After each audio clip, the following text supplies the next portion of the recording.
حي على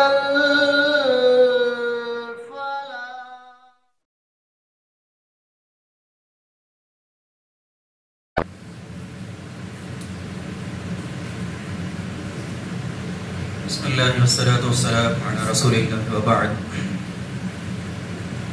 عن أبي هريرة رضي الله تعالى عنه قال قال رسول الله صلى الله عليه وسلم من يريد الله به خيرا يصيب منه رواہ البخاری. امام بخاری رحمۃ اللہ علیہ نے اپنی کتاب صحیح بخاری کے اندر اس روایت کو نقل فرمایا.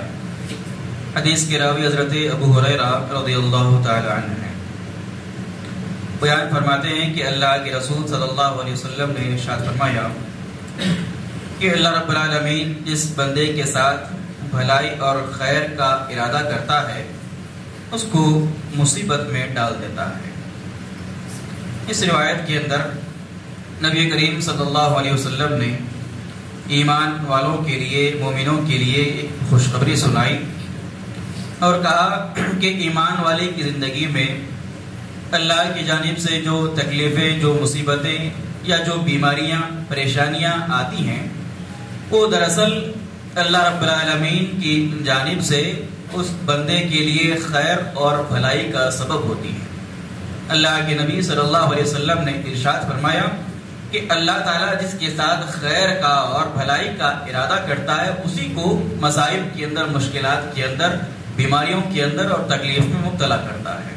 معلوم یہ ہوا کہ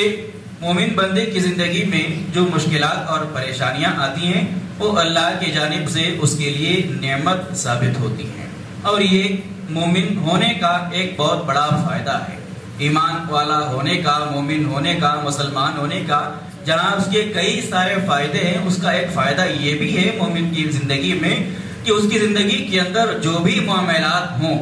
اللہ رب العالمین اس کے اندر مومن کے لیے خیر اور بھلائی ہی رکھتا ہے. اللہ کے رسول صلی اللہ علیہ وسلم نے ایک روایت میں بیان فرمایا کہ مومن کا معاملہ بڑا عجیب و غریب ہے. جب اس کو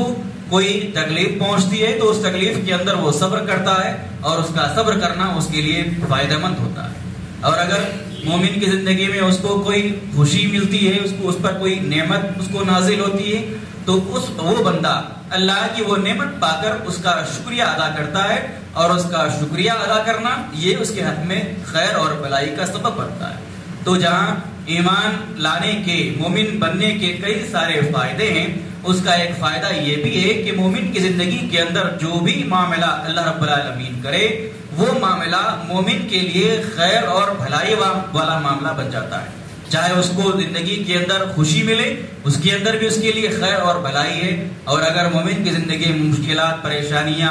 مصائب آزمائشیں بیماریاں آتی ہیں تو یہ چیزیں بھی مومن کے لیے خیر اور بھلائی کا سبب بنتی ہے کیونکہ اللہ رب العالمین ان چیزوں کی وجہ سے مومن کے گناہوں کو صاف اور پاک کرتا ہے. اسی لیے اللہ کے نبی نے کہا کہ جس بندے کے ساتھ اللہ رب العالمین خیر کا معاملہ کرنا چاہتا ہے یعنی اس کو گناہوں سے پاک کرنا چاہتا ہے، اس کو گناہوں سے صاف کرنا چاہتا ہے، اس پر اللہ رب العالمین مصیبتیں پریشانیاں اور بیماریاں نازل کرتا ہے اور اللہ کا یہ بندہ ان مشکلات میں صبر کرتا ہے، اللہ رب العالمین کا ذکر کرتا ہے، اللہ کو یاد کرتا ہے اور ان چیزوں کی وجہ سے اس بندے کے گناہ اللہ کے پاس معاف اور صاف ہوتے ہیں. یہاں تک کہ اللہ سے جب وہ ملاقات کرتا ہے تو اس کے نام اعمال کے اندر کسی قسم کا کوئی گناہ نہیں ہوتا. اللہ رب العالمین کا یہ ایمان والے پر کرم ہے، اس کا فضل ہے، اس کا احسان ہے. لہٰذا مشکلات کے اندر، مصائب کے اندر، آزمائشوں کے اندر